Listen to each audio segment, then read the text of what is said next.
Muy buenas noches, bienvenidos a Signo Pesos, la economía al alcance de su pantalla. Estos son los temas claves de hoy. Cambios forzados en los salarios de las empresas. El reciente incremento al salario mínimo generó efectos en empleados que devengaban el salario mínimo integral. Esto obligó a muchas empresas a renegociar con esos trabajadores. Hablaremos del tema con Juan Carlos Ramírez, presidente de la Federación Colombiana de Gestión Humana, ACRIP. La movida empresarial en el sector educativo. Dos prestigiosos colegios privados en la capital del país decidieron fusionarse en uno. Se trata de los colegios Marymount y el Gimnasio Campestre. ¿Cuáles fueron las razones y qué buscan con este plan? Hablamos con sus directivos. Preparan nueva emergencia económica. Por segunda vez en menos de 2 meses, el gobierno acudirá a esta medida de excepción. La idea es buscar recursos para atender las zonas afectadas por el crudo invierno. Les contaremos sobre el recaudo que se buscará y las reacciones en el mundo empresarial.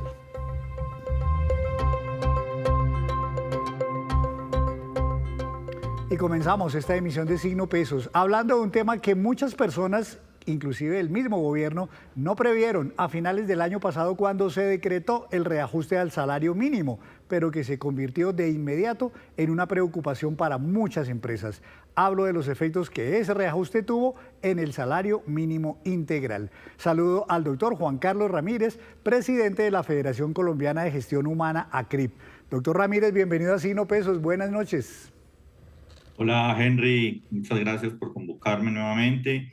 Saludos a toda tu audiencia. Muchísimas gracias. Doctor Ramírez, recordemos que el salario mínimo, el incremento decretado a finales del 2025 para este año fue del 23%. ¿Por qué eso tenía un efecto inmediato en lo que se llama el salario mínimo integral? Sí, a ver, la legislación laboral prevé la posibilidad de que las organizaciones negocien con sus colaboradores que tienen salarios, digamos que con una base de 10 salarios mínimos mensuales legales vigentes, una modalidad de compensación que se llama salario integral. Eso, en pocas palabras, quiere decir que si una persona devenga el equivalente a 10 salarios mínimos mensuales legales vigentes, la organización le puede ofrecer incrementarle el factor prestacional y hacer un pago mensual en el cual se incluyen las prestaciones como las primas, las cesantías, los intereses de cesantía en un solo paquete salarial. Y eso, pues evidentemente, tiene una implicación a raíz del alza del salario mínimo, el reajuste que hizo el gobierno del 23.7%. ¿Cómo funciona este ejercicio? Pues las organizaciones hacen un acuerdo con sus colaboradores, pactan ese salario mínimo integral y los reajustes se hacen de la misma forma, digamos que mínimo, de la misma forma como el gobierno hace el incremento del salario mínimo legal. Quiere decir que si el salario mínimo crece en el 23.7, pues el salario mínimo integral debería crecer en ese mismo orden. Pues ahí fue, doctor Ramírez, donde justamente las empresas, una vez salió el decreto a finales de diciembre, se dieron cuenta que esto iba a ser un problema grande para todos esos trabajadores que ganan el salario mínimo integral. Y el tema es que hay empresas, doctor Ramírez, donde tienen en una sola empresa cientos de trabajadores con salario mínimo integral por la escala, digamos, ejecutiva que manejan y demás. Esto era un problema financiero muy grave entonces para muchas de estas empresas. Sí, por supuesto. A ver, el salario mínimo integral estaba el año pasado alrededor de 18.500.000 pesos, unos pesos más, y con el incremento del 23.7% queda en 22.700.000 y algo de pesos. Quiere decir que sube alrededor de 4.200.000 pesos ese salario mínimo integral, con el incremento obviamente del 23.7%. Esto es un golpe muy fuerte para las organizaciones, digamos que uno de los golpes que tienen las organizaciones, evidentemente muchas no pueden absorber estos costos y tienen que empezar a hacer algunas maromas, algunas figuras para tratar de reducir ese impacto que genera la mano de obra tan costosa. Entonces, una de las alternativas por las que han optado algunas organizaciones es acudir a unos acuerdos nuevamente con sus trabajadores para hacer una reversión de esa figura. Esto tiene que ser pues negociado con los colaboradores, y lo que se hace es que se deshace la figura también de forma legal con todos los soportes, y los trabajadores que tenían el salario mínimo integral pues vuelven a la modalidad de salario nominal, y en esas condiciones la empresa puede optar por hacer incrementos salariales más bajos. Ahora, eso tiene digamos que una complicación enorme para las organizaciones, tiene una implicación enorme en el tema de la calidad del trabajo que se está ofreciendo y del clima laboral, y para los trabajadores tiene un impacto enorme en caja, porque pues digamos que al estar devengando un salario integral, las personas se acostumbran a manejar sus gastos con los recursos que están recibiendo mensualmente, y al hacer la reversión, el momento en el cual se reciben esos ingresos pues es diferente, y tienen que acomodar su flujo de caja de forma diferente, sin mencionar algunos impactos en personas, por ejemplo, que estén cerca a disfrutar de su pensión, en caso en el cual el proceso es mucho más complejo y los impactos son mucho más complicados también. Claro, y pese a esa incomodidad para muchos trabajadores, la verdad es que esa figura, digamos, de renegociar y reversar nuevamente y volver al salario tradicional, pues fue mucho mejor de lo que pasó en algunas empresas donde incluso despidieron trabajadores de salario mínimo integral para acabar definitivamente con esa figura. ¿En cuántas empresas, doctor, de acuerdo con las encuestas que ustedes realizaron entre sus afiliados, digamos, renegociaron, reversaron la figura del salario mínimo integral, y en cuántas todavía están en ese proceso o lo tienen planeado hacer en los próximos meses? Sí, desde el momento en que se anunció la medida del nuevo salario mínimo, las empresas se pusieron en acuartelamiento, sus áreas de gestión humana y su alta gerencia se puso en acuartelamiento de primer grado, mirando qué medidas debían hacer para hacer posible manejar la nueva realidad. Nosotros elaboramos una encuesta durante este mes con 200 empresas representativas, y esa encuesta nos arroja que el 14% de las organizaciones ya tomaron la decisión de reversar la figura del salario integral para las personas que están en este rango, y hay 50% de esas organizaciones encuestadas que aún no toman la decisión, están todavía haciendo análisis, hablando con sus asesores laborales, tomando decisiones y mirando cómo manejar la figura, si hacen la labor con todos los trabajadores o solamente con algunos, en fin, están teniendo que tomar decisiones a las que no estaban acostumbrados, pero desencadenadas con las normas que el gobierno está planteando. Algunas eventualmente de esas compañías, doctor Ramírez, digamos, idearon o aplicaron otras fórmulas de pronto para no tener que renegociar con esos trabajadores, eventualmente buscar el ahorro por otras vías. Yo creo que lo que están haciendo las organizaciones es echando mano de todas las alternativas, porque absorber los costos de una mano de obra, normalmente las organizaciones del sector real, el volumen de personas que tienen en el rango de salario mínimo es alto, y eso hace que al ponderar estos incrementos, pues el alza de la mano de obra es muy importante. Entonces, las empresas no toman una sola alternativa, sino que tienen un menú de opciones desesperadas para lograr absorber estos costos. La reversión del salario mínimo integral es solamente una de las medidas. Esa le permite a ese grupo de trabajadores hacerles un incremento diferente al incremento del salario mínimo.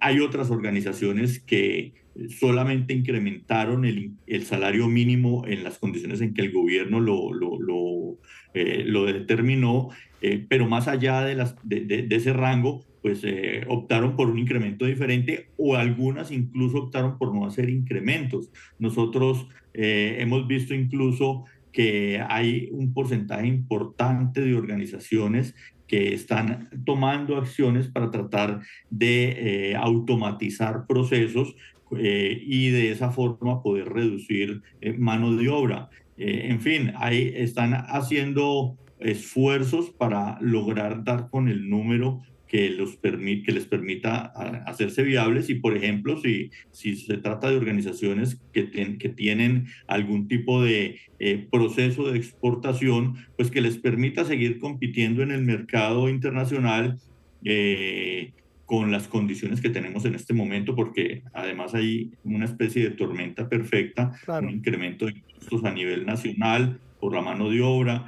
un dólar bajito, problemas con Ecuador y adicionalmente medidas que todos los días nos sorprenden como la intención del gobierno de aplicar un nuevo paquete de impuestos por una emergencia económica, grabando a las empresas con unos Así es, sí, señor. enormes costos. Claro que sí. Pues doctor Ramírez, gracias por compartirnos este estudio que ustedes hicieron y esta situación que vivieron y siguen viviendo todavía muchas empresas en el país. Muchas gracias por estar en Signo Pesos. Henry, muchísimas gracias y de nuevo un saludo muy especial para ti y para tu audiencia. Muchas gracias, doctor Ramírez.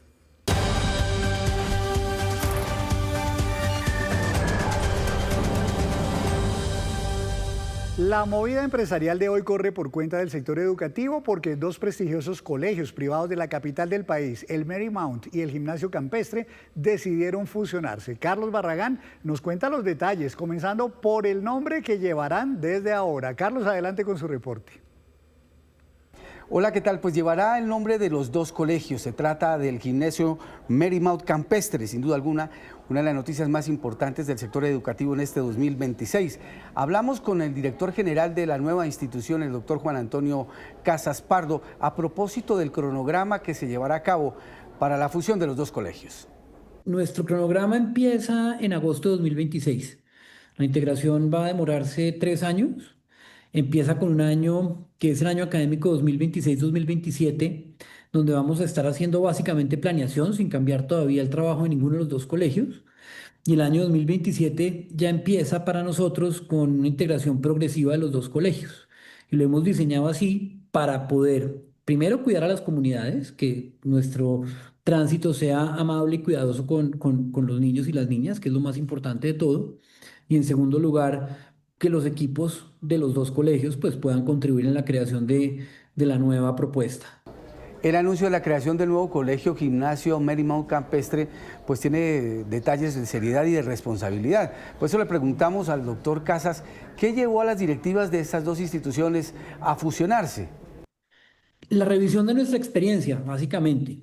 Nuestros dos colegios, el Gimnasio Campestre y el Marymount, son colegios que siempre se han caracterizado por querer innovar en cómo ponen en práctica sus propósitos formativos.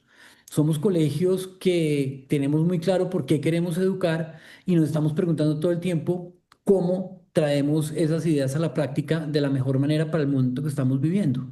Y nos dimos cuenta ahora, primero, que el mundo nos estaba poniendo unos retos distintos probablemente a los del momento de nuestra fundación, lo que es obvio, somos colegios que ya tenemos mucha historia. Y lo segundo, que nuestra experiencia en educación de género se podía complementar muy bien para hacer una nueva propuesta en la que pudiéramos tener espacios de educación para niños y niñas juntos y otros separados a lo largo de la vida escolar. Entonces, cuando encontramos que tenemos propósitos formativos compatibles hasta el punto de ser casi idénticos y al mismo tiempo experiencias en educación de género que son complementarias, pues encontramos que una oportunidad excelente para proyectar nuestra propuesta al futuro. A comienzos de 2026 se habló en el país de crisis en los colegios por falta de alumnos, se habló de la baja natalidad, se habló de la situación económica que estaba golpeando a los padres de familia. Le preguntamos al doctor Casas si esta fusión del Marymount y el Campestre tenía que ver algo con esa crisis y esto respondió. No, afortunadamente nuestras instituciones han tenido una solidez muy importante toda su historia y eso sigue siendo hoy en día cierto. Y eso fue lo que nos dejó encontrar preguntas educativas con respuestas educativas. El propósito de la fundación es formativo y por eso lo estamos haciendo como lo estamos haciendo. De hecho, lo primero que hicimos cuando empezamos a revisar esta posibilidad fue formar un proyecto formativo común. Y cuando vimos que podíamos trabajar con esas ideas compartidas, pues fue que pudimos seguir adelante con el proceso. Ese es el punto de origen y la razón de hacer. Otra de las preguntas tiene que ver con las instalaciones del nuevo colegio. ¿En dónde va a funcionar? ¿En las instalaciones del Campestre o del Marymount? Eso contestó el director general. Todavía no lo hemos decidido. Esas son las decisiones que queremos tomar durante los 3 años del proceso de integración. Seguramente será en la sede de uno de los dos colegios, pero tendremos que decidir cuál sede con un estudio muy juicioso que no queremos hacer apresuradamente. También hablamos sobre las garantías que le brindarán los dos colegios a los estudiantes y a los padres de familia para la expedición de certificados, de calificaciones, de títulos, incluso para el cambio de colegios. Esa fue su respuesta. No es un tema difícil. Afortunadamente, nosotros tenemos ya previsto cuál es el trámite, digamos, que tenemos que hacer para poder hacer esta integración. Lo hemos discutido inclusive con la Secretaría de Educación y sabemos que podemos hacerlo en los tiempos que están previstos.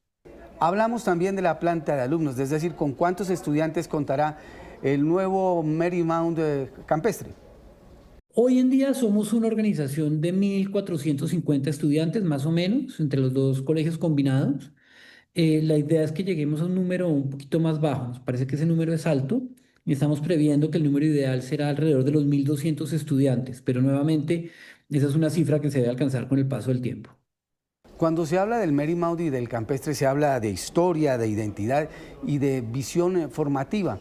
Justamente de eso hablamos también con el nuevo director general del gimnasio Marymount Campestre. ¿Cuál será ese objetivo, ese estudiante? La formación de hombres y de mujeres empoderados que puedan tener un impacto real de transformación en la sociedad, que tengan una vocación de servicio clara y que tengan unos principios para ejercerla en beneficio propio de quienes los rodean.